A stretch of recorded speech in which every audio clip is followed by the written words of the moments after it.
मनोपुब्बंगमा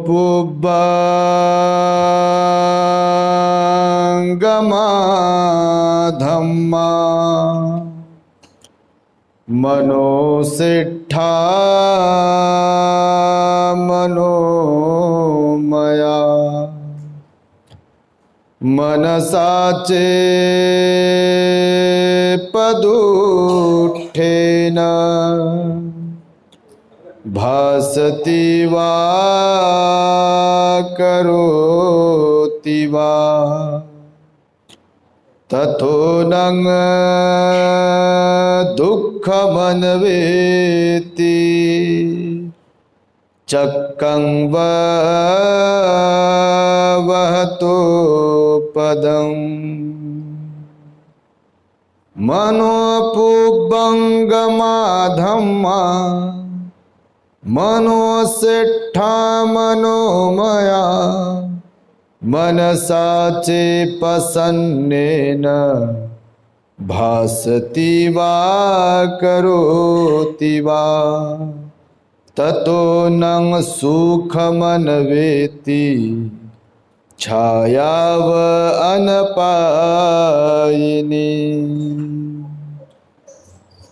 संपूर्ण विश्वाला ज्यांनी सुख शांती मानवता तथा दुःख मुक्तीचा आर्य संदेश दिला असे ते दुःख मुक्तीचे मार्गदाता दुःख मुक्त महामानव महान कारुणिक तथागत भगवान सम्यक संबुद्ध तथागतांनी आपल्या शुद्ध प्रज्ञेतून निर्मिलेला सद्धम्म आणि त्याच सद्धम्माचा गेली 2500 वर्षांपासून सातत्याने अहोरात्र प्रचार आणि प्रसार करणारा पूजनीय भिक्खू संघ ज्यांच्या महान आणि असीम त्याग प्रभावामुळे आपल्याला जो हा अनमोल असा बुद्ध धम्म लाभला आणि ज्यांच्यामुळे आपल्याला हे एवढे मोठे वैभव प्राप्त झाले असे महान युग प्रवर्तक भारतीय राज्यघटनेचे प्रमुख शिल्पकार परमपूज्य बोधिसत्व डॉक्टर बाबासाहेब आंबेडकर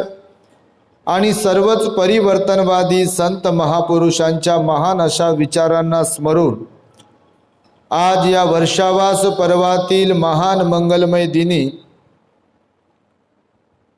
सिद्धार्थ महाविहारामध्ये श्रद्धावान धम्म उपासिका सोनलताई शिरसाठ यांच्या गर्भमंगल धम्म संस्कारा प्रसंगी ताईला बाळाला आणि त्यांच्या संपूर्ण परिवारास शुभाशीष तथा मंगलमैत्री सद्भावना देण्यासाठी प्रामुख्याने उपस्थित असलेले ज्यांनी आताच आपणास सुंदर अशी धम्मदेशना दिली आहे भगवंताचा प्रथम उपदेश समजून सांगितलेला आहे असे आमचे धम्मबंधू पूजनीय भिक्खू ज्ञानरक्षितजी थेरो त्याचबरोबर पूजनीय भिक्खू धम्मबोधीजी थेरो पूजनीय भिक्खू यन धम्मानंदजी थेरो आणि आपल्या सर्वांच्या प्रती सद्भावना मंगलमैत्री व्यक्त करतो।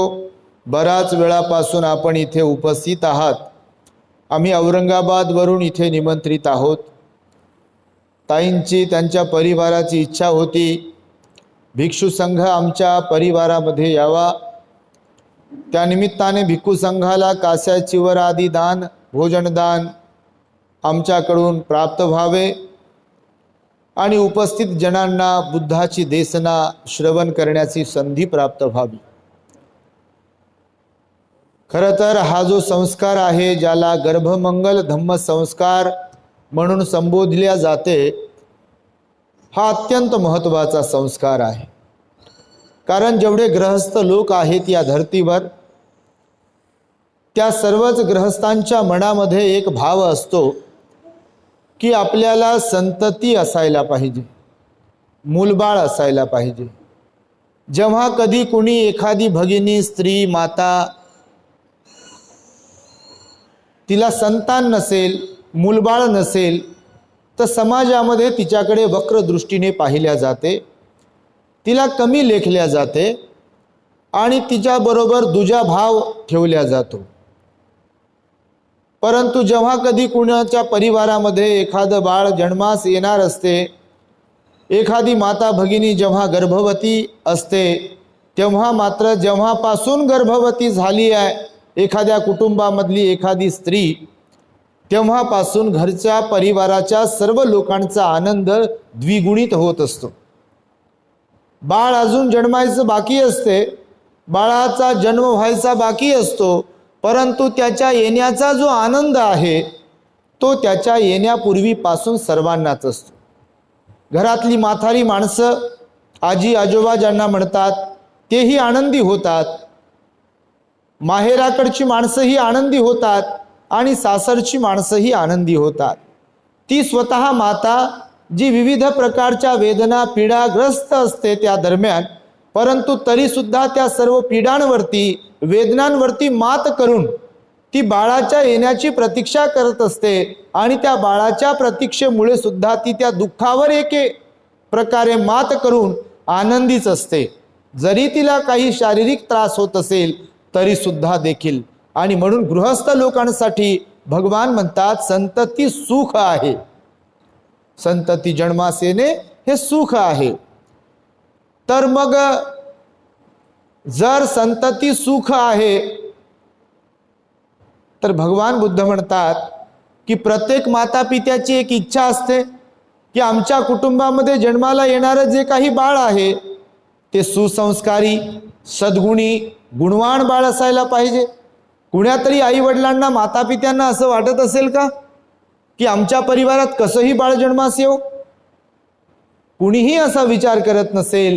प्रत्येक माता पिता आणि कुटुंबातील लोक असाच विचार करत असतील की जे कोणतं बाळ आमच्या परिवारात जन्मास येत आहे ते सद्गुणी असायला पाहिजे, गुणवान असायला पाहिजे, सुसंस्कारी असायला पाहिजे, माता पित्यांची सेवा करणारे बाळ असायला पाहिजे, माता पित्यांचा सांभाळ करणारे बाळ असायला पाहिजे, बहीण भाऊ बायको लेकरं यांचाही व्यवस्थित सांभाळ करणारं बाळ असायला पाहिजे, ते बाळ धार्मिक असायला पाहिजे, सदाचारी असायला पाहिजे, असाच विचार केला जातो.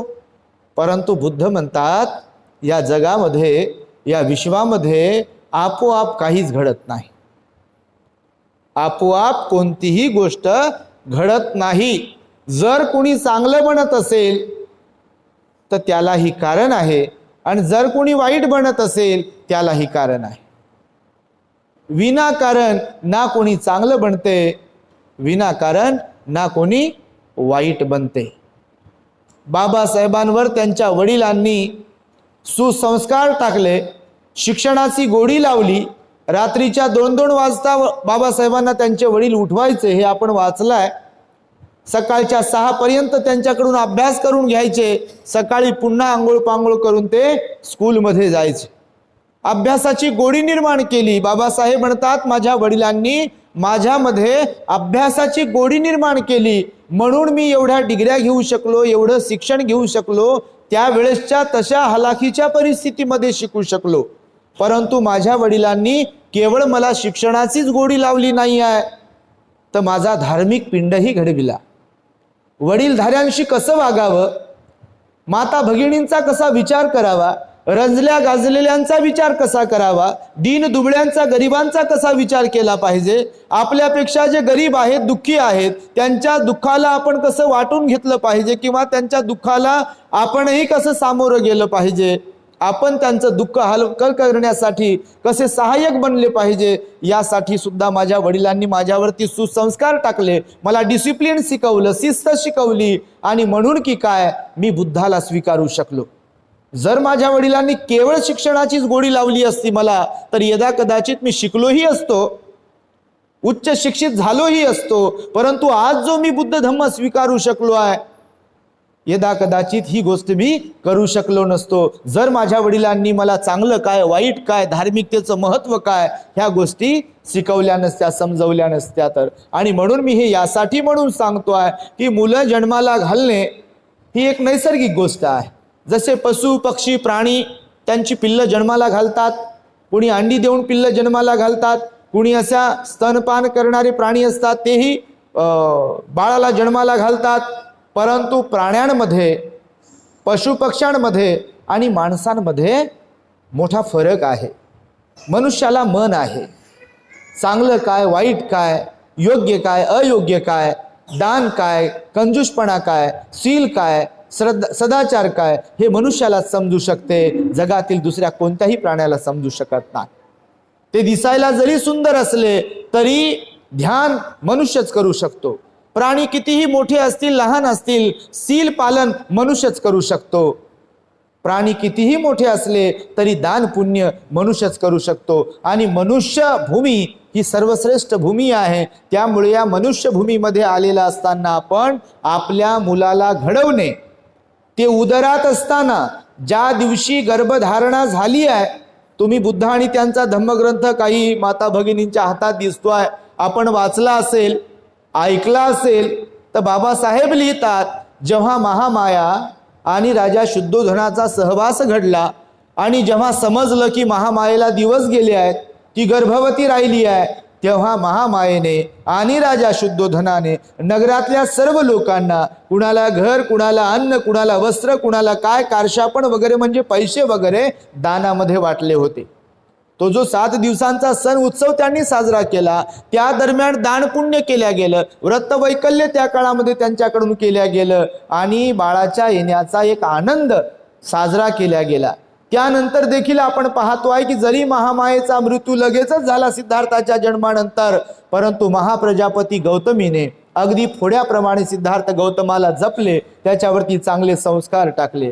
तो राजकुमार जरी असला तरी सगळ्या वडीलधाऱ्यांचा मान सन्मान कसा करावा, एक दुसऱ्यांशी आपण व्यवहार कसा ठेवायला पाहिजे, सदाचार नीतिमत्ता कशाला म्हणतात, शील कशाला म्हणतात, हे सुद्धा महाप्रजापती गौतमी राजा शुद्धोधनाने सिद्धार्थ गौतमाला शिकवलेलं आहे. माझ्या सांगण्याचं तात्पर्य हे आहे की बाळाला जन्माला घालतानापासून आणि बाळाला जन्माला घातल्यानंतर तो मोठा होईपर्यंत, वयात येईपर्यंत सर्वात मोठी गुरु म्हणून जबाबदारी जर कुणाची असेल, तो कसा घडावा, कसा असावा ह्याची, तर ती असते माता पित्यांची. जर माता पित्यांनी आपल्या मुलगा चांगला घडावा यासाठी म्हणून त्याच्यावर लक्ष दिलं नाही, तर तो मुलगा आपल्याला हवा तसा निर्माण होऊ शकत नाही. आणि म्हणून हा गर्भमंगल संस्कार जो आहे तो यासाठी म्हणून अत्यंत महत्त्वाचा आहे. त्या बाळामध्ये दानाचा गुण उतरावा, त्या बाळामध्ये बुद्ध धम्म संघाच्या प्रती श्रद्धा विकसित व्हावी, निर्माण व्हावी, हा हेतू आहे गर्भमंगल धम्म संस्कार विधीचा. ते बाळ सद्गुणी म्हणून जन्माला यावे हा भाव या मागचा आहे. आणि म्हणून आम्ही नेहमी सांगतो की जसे मायबाप असतील, जसे माता पिता असतात, 99% लेकरं तसेच बनतात. अपवाद वगळता कधी कधी मायबाप चांगले असतात पण मुलगा चांगला निघत नाही. पण सरासरी जर आपण पाहिली तर जसे माता पिता असतात, माता पित्याची मानसिकता जशी असते तशीच मानसिकता मुलांची असते. बाप जर धार्मिक असेल, आई जर धार्मिक असेल, आई वडील जर ध्यानी असतील सुरुवातीपासून, बाळाच्या जन्माच्या प्रारंभीपासून, तर निश्चितपणे बाळामध्ये तसे गुण उतरतात. आम्ही जेव्हा घरोघर जातो लोकांमध्ये तेव्हा आम्हाला ही गोष्ट लक्षात येते. बाप जर चोर असेल, ठकवणारा असेल, फसवणारा असेल, लुबाडणारा असेल, लोकांचा छळ करणारा असेल, तर मुलं सुद्धा देखील तसेच निघत असतात. आई पण जर त्याच स्वभावाची असेल, बाहेर लक्ष देणारी असेल, लोकांची महिलांची टिंगल उडवणारी असेल, कुणाच्या सुनेला पळवून लावणारी असेल, कुणाच्या सासूची सुनेची टिंगल करणारी असेल, कुणाच्या तरी लेकी बाळीला छळणारी असेल, तर 100% ह्याची गॅरंटी आहे की त्यांची मुलगी सुद्धा तशाच स्वभावाची निघत असते. तुम्ही त्याचा अनुभव घेत असाल. म्हणून तुम्ही ज्याप्रमाणे वर्तन करत असतात एक माता पिता म्हणून, तुमची मुलं तशाच स्वभावाची निघत असतात. संगतीचा मोठा परिणाम असतो. सर्वात जास्त काळ मूल मोठं होईपर्यंत कुणाच्या सहवासात राहते, कुणाच्या संपर्कात राहते? माता पित्यांच्या संपर्कात राहते, परिवाराच्या संपर्कात राहते. जेव्हा ते मोठं होते, शिक्षण घेते, नोकरी करते आणि नोकरी लागल्यानंतर जेव्हा बाहेर जाते ती गोष्ट वेगळी असते. परंतु जोपर्यंत ते वयात येते तोपर्यंत सर्वात जास्त सहवास आई वडिलांचा घडतो. म्हणून आई वडील चांगले असणे अत्यंत महत्त्वाचं आहे. आपण आदर्श आई जर असेल तर आदर्श मुलगा आपल्या जन्माला येऊ शकतो. आपण आदर्श पिता असेल, वडील असेल, तर आदर्श पुत्र आपल्या परिवारामध्ये जन्माला येऊ शकतो. आणि त्यामुळे सांगितलं आहे की मी नेहमी सांगतो, आडातच नसेल तर पोहऱ्यात येत नाही. म्हणून आई वडिलांनी चांगलं बनायचं असते. म्हणून या दरम्यान का होईना, म्हणजे गर्भवती असतानाच्या दरम्यान का होईना, ती गर्भवती माता, तिचे पती आणि तिच्या परिवाराने जेवढं शक्य होईल तेवढं दान पुण्य करत राहिलं पाहिजे त्या दरम्यान, शील पालन करत राहिलं पाहिजे त्या दरम्यान, आणि ध्यान करत राहिलं पाहिजे त्या दरम्यान, आणि सर्वात महत्त्वाचं मंगल मैत्री केली पाहिजे त्या दरम्यान. जर ह्या 3 गोष्टी करत राहिलात तर मात्र नक्कीच बाळावरती त्याचा सकारात्मक परिणाम होऊ शकतो. पण टीव्ही समोर जर तुम्ही बसलात, ह्याची त्याची टिंगल करत जर बसलात, हिंसेचा भाव जर करत बसलात, हिंसा करण्याचा विचार करत जर बसलात, चोरीचा लुबाडण्याचा विचार जर करत बसलात, किंवा तसं काही ऐकत राहिलात, तसं काही पाहत राहिलात, त्याच्यामध्ये रमत राहिलात, व्याभिचाराचा विचार करत राहिलात, त्याच्यात रमत राहिलात, खोटं बोलत राहिलात, चुगली करत राहिलात, निंदा करत राहिलात, तसा विचार करत राहिलात, नसेली पदार्थांचं सेवन करत राहिलात, आई म्हणून, वडील म्हणून, त्याचा सकारात्मक परिणाम होईल की दुष्परिणाम होईल? दुष्परिणाम होईल. आणि त्यामुळे ज्या कोणत्या माता पित्यांना बाळ सुसंस्कृत, गुणवान, शीलवान बाळ जन्माला यावे असे वाटत असेल, त्यासाठी कुछ पाने के लिए कुछ होना पडता है. त्यासाठी त्याग महत्वाचा आहे, संयम महत्वाचा आहे. आपल्या वाचेवरचा संयम, आपल्या मनाचा संयम आणि या शरीराचा संयम. जर बाळ चांगलं पाहिजे आहे तर संयम खूप खूप महत्वाचा आहे. म्हणून आपल्या बाळाला आपल्या चांगुलपणाची संगत जर मिळाली, एक चांगली आई जर मिळाली, तर बाळ चांगलं बनू शकते. चांगले वडील जर मिळाले, शीलवान वडील जर मिळाले, तर बाळ आपल्याला चांगलं मिळू शकते. शाळेतलं शिक्षण घेण्यासाठी पैसा खर्च केला की चांगल्या क्वालिटीचं शिक्षण प्राप्त करू शकतो आपण. पण एक चांगला मुलगा, एक चांगली मुलगी प्राप्त करून घेण्यासाठी पैशांची गरज पडत नाही, तर तिथे सद्गुणांची गरज पडते, शुद्ध आचरणाची गरज पडते, दान पुण्याच्या प्रवृत्तीची गरज पडते, शील पालनाच्या प्रवृत्तीची गरज पडते, आणि ध्यान साधनेच्या प्रवृत्तीची गरज पडते. निश्चितपणे आपली ताई सोनलताई शिरसाट, त्यांचा संपूर्ण परिवार बौद्ध देशामध्ये राहण्यासाठी आहे, जिथे रोज आणि रोज भिक्खू संघाचं दर्शन होते, रोज आणि रोज विहारांचं दर्शन होते. अशा थायलंड देशामध्ये ताई राहते, आणि तीच धार्मिकता, तीच श्रद्धा त्यांच्यात असल्या कारणाने औरंगाबादवरून आम्हाला इथे या वसईमध्ये निमंत्रित केलाय. चिवरदान, भोजनदान, आर्थिक दान, वेगवेगळ्या प्रकारचं दान पुण्य, परिष्काराचं दान केल्या गेलं आहे. आणि बाळासाठी, बाळाच्या नावाने महान असे पुण्य संपादन केल्या गेलेलं आहे. तेव्हा वेळेच्या अभावी मी अधिक बोलत नाही आहे.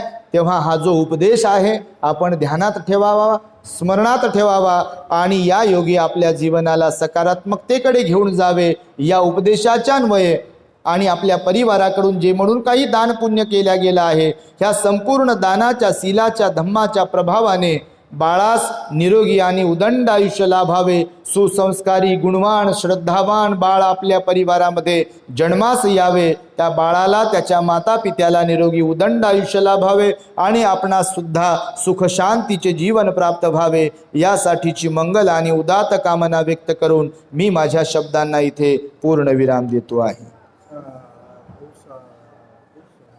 भवतु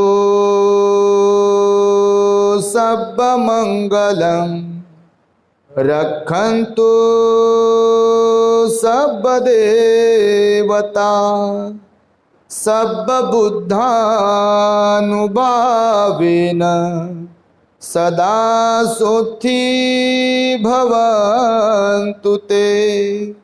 भवतु सब मंगलम रक्षन्तु सब देवता सब धम्मानुभावेन सदा सुखी भवन्तु ते. भवतु सब मंगलम रक्षन्तु सब देवता सब संघानुभावेन सदा सुखी भवन्तु ते।